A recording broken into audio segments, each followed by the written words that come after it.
la etapa de cierre, tú disminuyes la cantidad de parámetros y los puntos del monitoreo.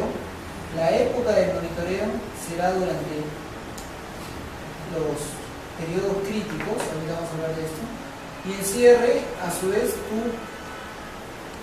supervisas. ¿Cuál es la diferencia en cierre? En cierre tú te enfocas en donde están las lixiviaciones o donde están los impactos de tu tajo.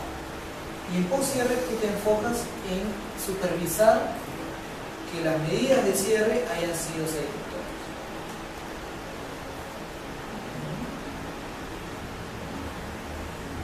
¿Okay?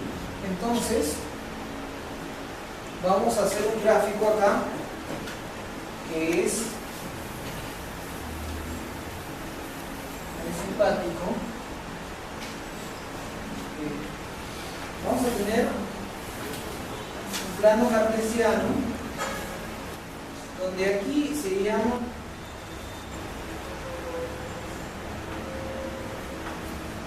discretización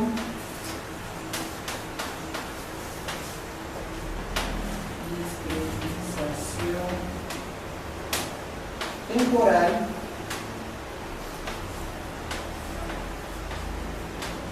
y acá es discretización espacial. ¿Ya? Cuando ustedes están al principio de su proyecto, ustedes están aquí. ¿Qué significa? Que ustedes están tomando muchos datos, pero los datos los están tomando pocas veces durante el año, pero en una mayor área. O sea, tú estás tomando muchos datos en muchos puntos, pero con poca frecuencia. Luego de ahí, tú pasas a la etapa de operación. En la etapa de operación, tú haces tu balance de agua, tu balance. Entonces tú dices, ok, yo no voy a monitorear así durante todo mi proyecto, sino yo cojo lo que estoy viendo y veo, ok, qué está variando y qué no está variando. Ahí es donde yo defino redes de monitoreo de tendencia y vigilancia. ¿Ya? Y ya cuando estás en la parte final de tu proyecto, tú vas y ya vas a lo que son la liquidización, donde tú tienes solo sobre los puntos de interés que vienen a ser aguas abajo de la presa de Relaves, aguas abajo de los botaderos y en las zonas donde has impactado tu tajo. Sobre esas zonas, ahí tú tienes alta monitoreo espacial, alto monitoreo temporal y bajo monitoreo espacial, porque ya solo están monitoreando muy seguidamente algunos puntos. Los otros puntos solo los están monitoreando dos veces por año, ¿no? Entonces vemos cómo está variando la red de monitoreo respecto a la etapa de tu proyecto. No la misma red de monitoreo es para todas las etapas. Tú tienes al principio muchos puntos, poca frecuencia, haces tu análisis y al final de tu proyecto tienes pocos puntos, mucha frecuencia.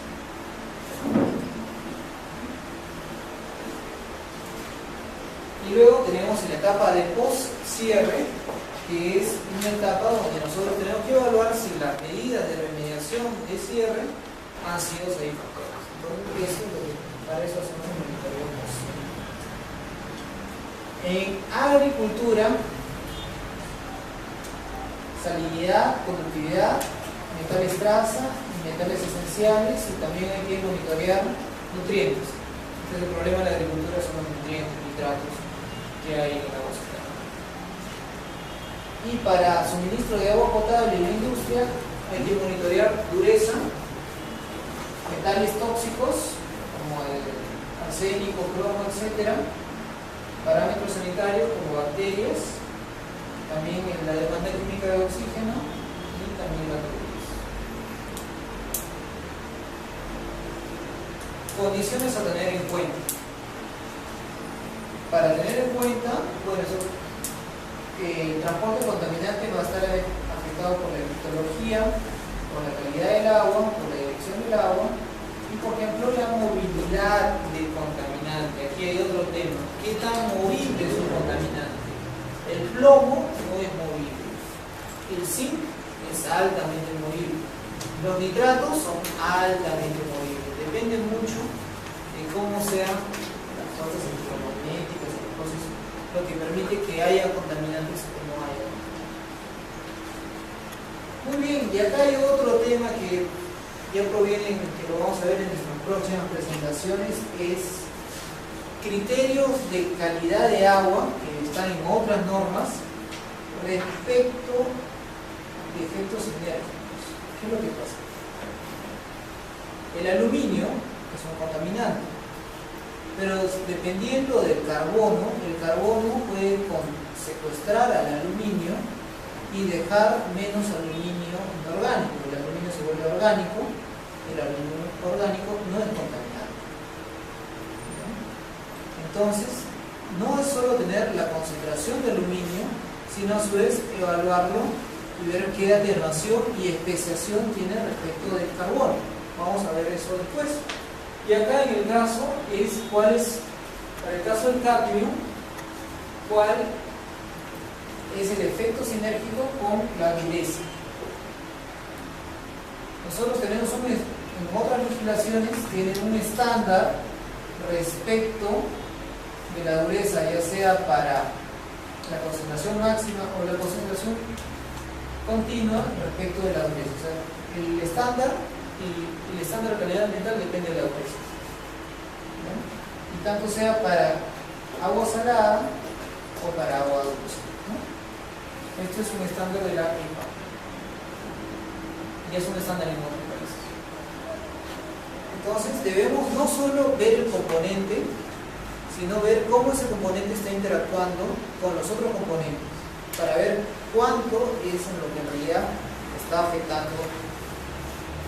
Como habíamos dicho, la contaminación son las concentraciones que producen daño a la salud y al medio ambiente. Entonces nosotros queremos ver sobre ese componente con qué se ha reactado para ver cuánto desde ahí está formando un daño a la salud. Y ahora vamos a hablar un poco de lo que es el modelamiento hidroquímico para el diseño de redes de monitoreo. Determinación de parámetros a monitorear concentración.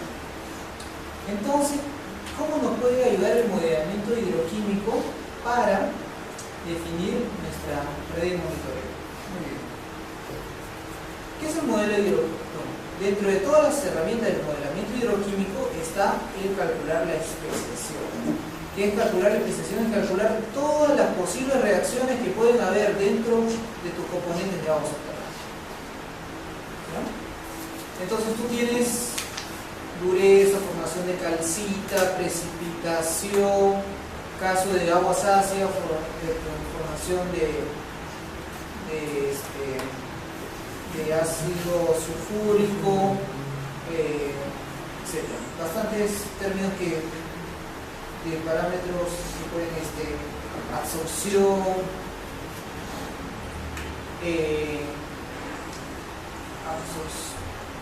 todos los parámetros que pudieran entrar.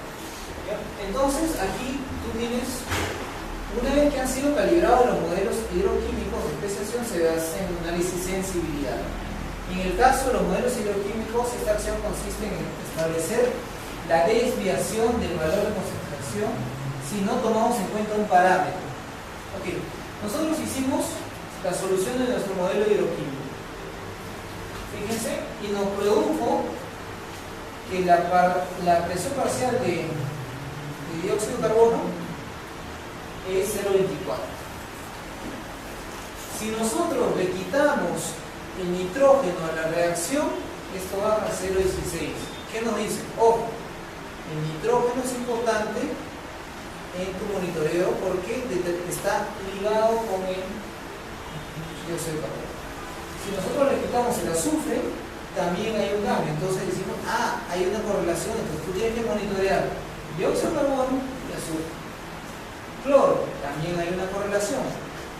Pero si tú le quitas los metales traza, no hay cambio. Entonces, ¿qué significa? Que si tú quieres evaluar dióxido de carbono, no te sirve de nada todos los metales traza, porque no están interactuando con el igual que la demanda de OC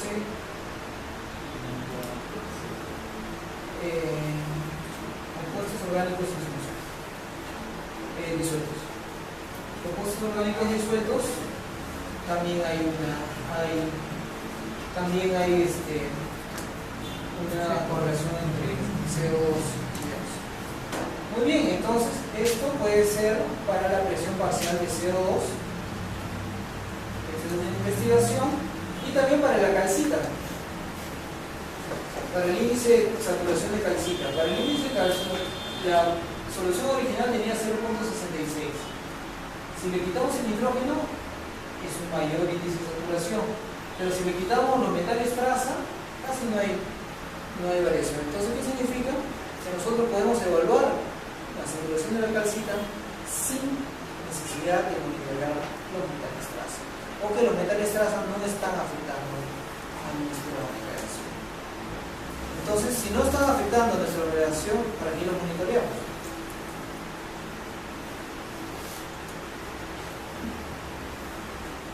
Pero eso no depende de la ley.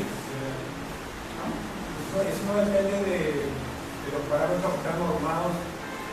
Claro, depende de los parámetros que están normados, pero nosotros podemos con esto enfocar en aquellos que en realidad están determinando las reacciones y están determinando la química de nuestras aguas.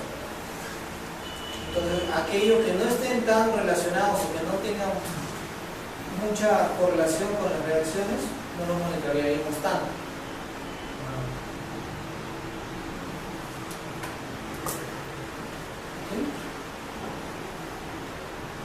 Cuando se desea hacer seguimiento a la concentración de una sustancia específica, a partir del análisis de sensibilidad se determinan los parámetros que deben ser monitoreados en campo y se define el nivel de confiabilidad, ¿no? O sea, nosotros tenemos una serie de reacciones que puede haber en nuestra agua subterránea, pero con el modelo de hidrogeoquímico podemos decir, estas son las principales.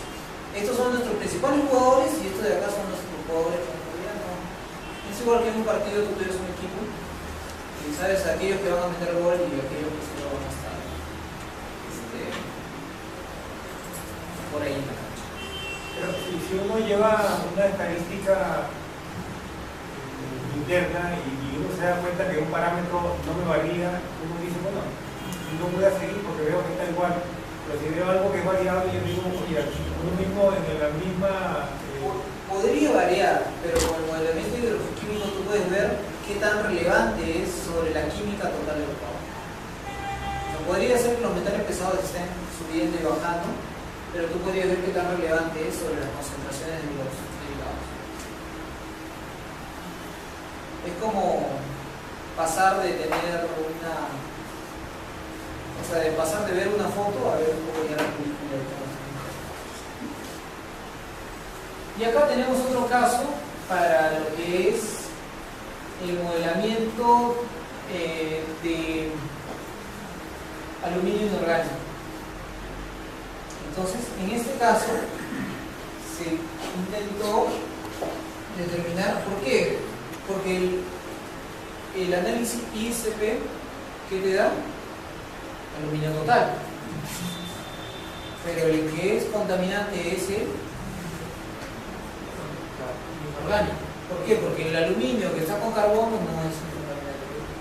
Entonces, acá se hizo un modelamiento con un software que se llama WAM y se observó el aluminio inorgánico observado con el modelado. Fíjense, esto por el caso de Lagos, cómo es la correlación. Hay una buena correlación entre lo que puedes nosotros tenemos el valor del aluminio total y tenemos que evaluar el valor del aluminio inorgánico, que es el que genera, que es el contaminante. Entonces, este de aquí es una prueba especial para el aluminio inorgánico y este de aquí es una prueba, es un modelamiento que en base del aluminio total, además los compuestos orgánicos en disolución, el pH, el hierro, el flúor, el calcio y el magnesio, se puede modelar este. O sea, tú puedes ir del ICP pasar por el modelamiento hidrogeoquímico y obtener los componentes que en realidad están siendo. Nuestro estándar de calidad ambiental nos especifican concentraciones totales, pero en realidad hay que ver cuáles son los componentes que en realidad presentan daño a la salud, ¿no? Eso se puede hacer con modelamiento hidrogeoquímico. En conclusión, esta conclusión evita que dentro de los parámetros a monitorear se incurra en la medición de aluminio inorgánico en el laboratorio. O sea que tú no necesitas una prueba para determinar el aluminio inorgánico, sino lo puedes sacar de tu valor de aluminio total, ¿no? Y el nivel de confiabilidad es altamente. Eso se puede hacer a su vez para otros componentes del agua subterránea. Una consulta, ¿tienes algunas experiencias con arsénico? Arsénico. ¿O comportamientos que puede tener el arsénico? El arsénico. Estuve revisando hace unos años sobre información que había en Estados Unidos. El 30% de las fuentes de agua subterránea de Estados Unidos están contaminadas naturalmente con arsénico.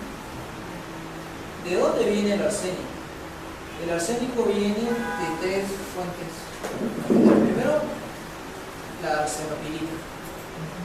Es un tipo de mineral que contiene arsénico. Luego de ahí viene el carbón. Hay un carbón que contiene arsénico. Y luego también de la persona que también utiliza. El arsénico en realidad era un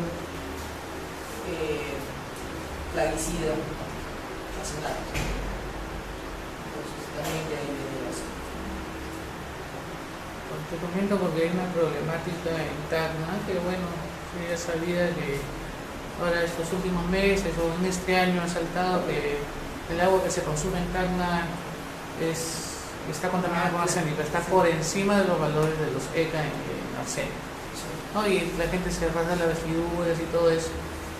Es parte del agua subterránea y parte del agua que viene de las alturas de Tacna, ¿no? El río salado, el río sufrado, que se combine con los ríos principales y contribuyen al arsénico. Pero el tema es el siguiente, que la gente en Tacna años y años viene viviendo acá y los índices en cáncer por contaminación arsénico no sobrepasan, ¿no? Pero sin embargo sí se ha dado pie a este tema y se habla, por noticias se difunde el tema del arsénico. Lo que debemos encontrar acá es el efecto de la época seca. ¿Qué pasa? Que todos los metales en los ríos van a saltar en la época seca.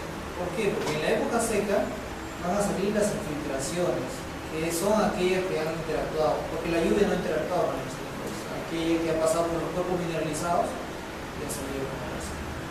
Entonces, durante la época húmeda, los estándares de calidad ambiental se diluyen más. Pero en la época seca, ahí es donde el arsénico empieza a subir. Quizás eso sea un factor que amortigue el impacto del arsénico. Ahora el arsénico, tratar el arsénico, no sé de tecnología. Lo que se me ocurre es hacer un esquema. Bueno, Tacna no tiene mucha agua, ¿sí? Entonces hacer un esquema que tú logres capturar agua sin arsénico y que en la época seca empieces a soltar esa agua para mantener. Claro, porque en sí los índices y el monitoreo de los resultados, tanto que te dan el ALA Locumba, o el ANA, ¿no? Que consolida todos estos datos de todas las cuentas, sí está por encima de los ECA, ¿no? Del 0.05, ¿verdad? Algunos puntos se llega a 0.1 en arsénico.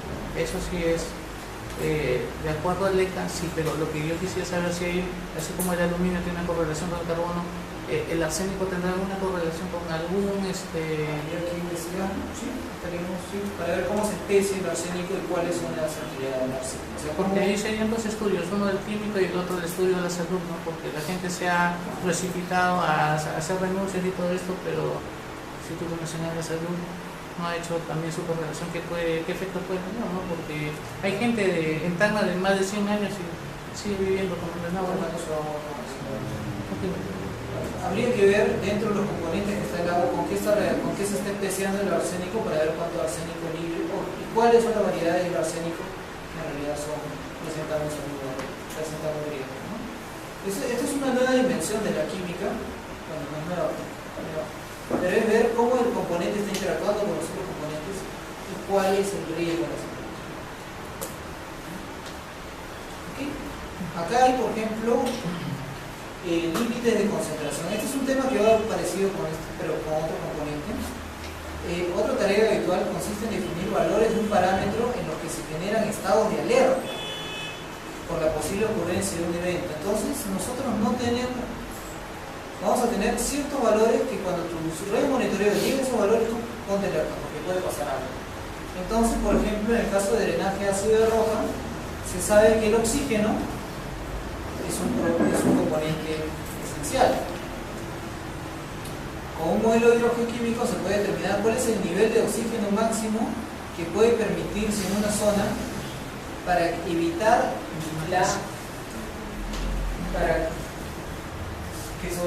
para evitar la capacidad de neutralización. El ciclo del carbón, el ciclo carbonato,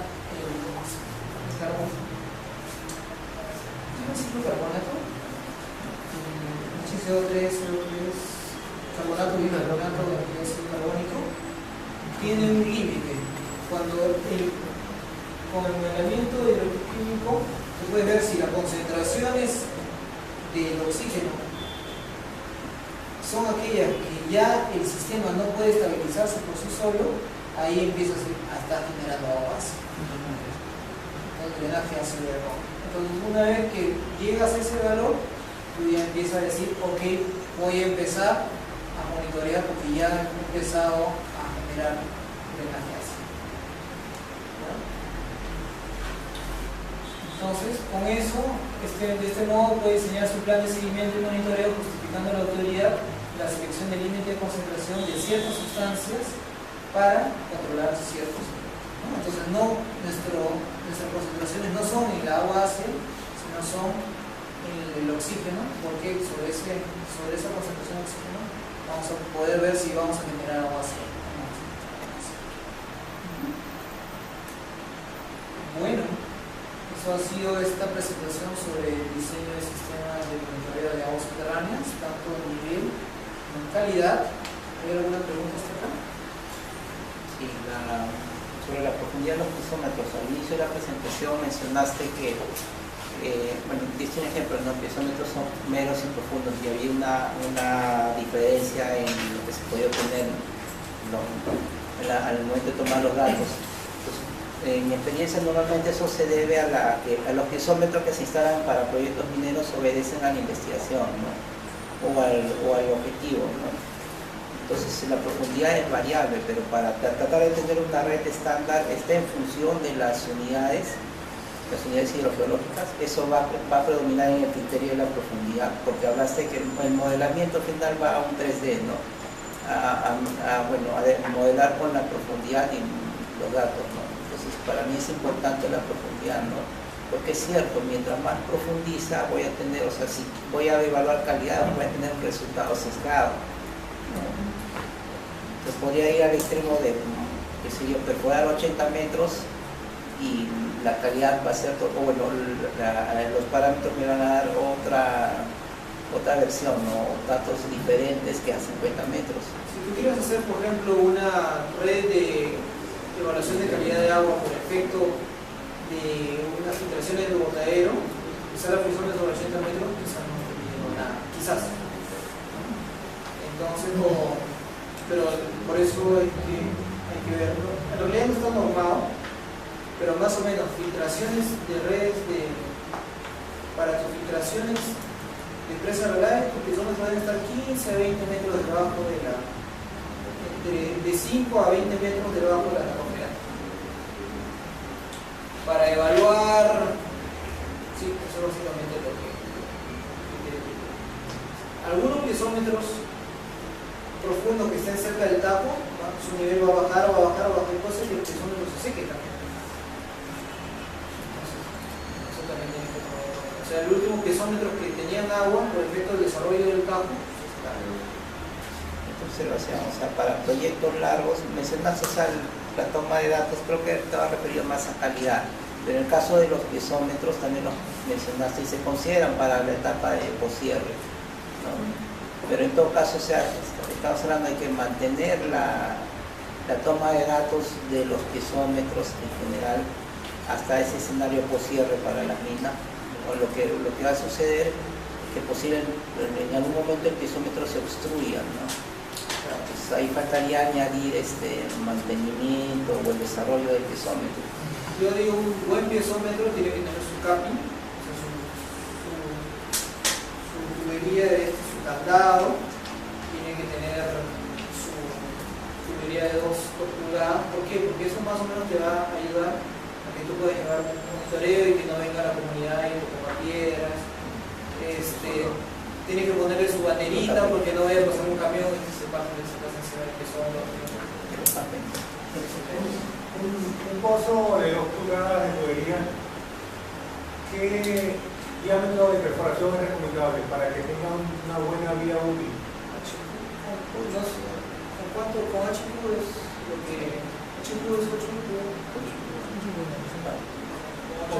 pulgadas para todos los trabajos.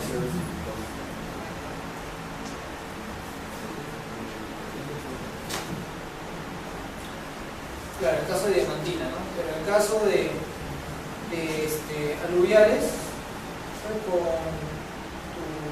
área reversa, con tu circulación reversa. Depende también de la geología del sector donde vas a perforar y depende también del proyecto que vas. Generalmente nosotros tenemos piezómetros de 8, pero con doble objetivo. Medimos niveles y también en alguna emergencia podemos utilizarlo para bombeo. ¿Instalan con cuánto? ¿Con cuánto instalan él? 8 pulgadas, instalan con 8 pulgadas. Claro. O sea, el objetivo ahí es medir y aparte, ante una eventualidad, usarlo como supidor. Claro, sí, eso también es. El problema de un pozo de 8 pulgadas es que para limpiarlo se tiene que llegar camiones, para llenar camiones. Claro, en una mina para hacer monitoreo de esto. Claro, aforar un piezómetro de 8 pulgadas. No, lo que está hablando es para acuíferos detríticos, zonas costeras. Depende del acuífero también. Realmente las zonas mineras son saturadas. Acá abajo ya son detríticos. Algo que también les recomiendo es el sello. En los piezómetros, me ha tocado evaluar piezómetros dentro de una presa de relaves, pero no estaban sellados. El sello es la ventonita que tú le pones, tú tienes tu rejilla y luego tienes que poner un sello de ventonita. ¿Para qué? Para que los niveles superiores, el agua de los niveles superiores no entre, para que tú solo midas la carga hidráulica en ese punto. Entonces, el sello tiene que ser hay especificaciones de 2 metros de ventonita, etc. ¿Por qué? Porque sin eso, tú vas a instalar tu piezómetro acá, si no tienes sello, el agua de los niveles superiores va a entrar y lo que tú vas a medir es una mezcla de todos los niveles. O sea, vas a medir el nivel real, no vas a medir el nivel y la anécdota es que yo me di cuenta cuando me dieron una serie de 15 piezómetros para una presa rural y veía que todos los niveles estaban muy cercanos a la superficie. O sea, pero qué raro, porque tú debes ver ciertas cosas respecto de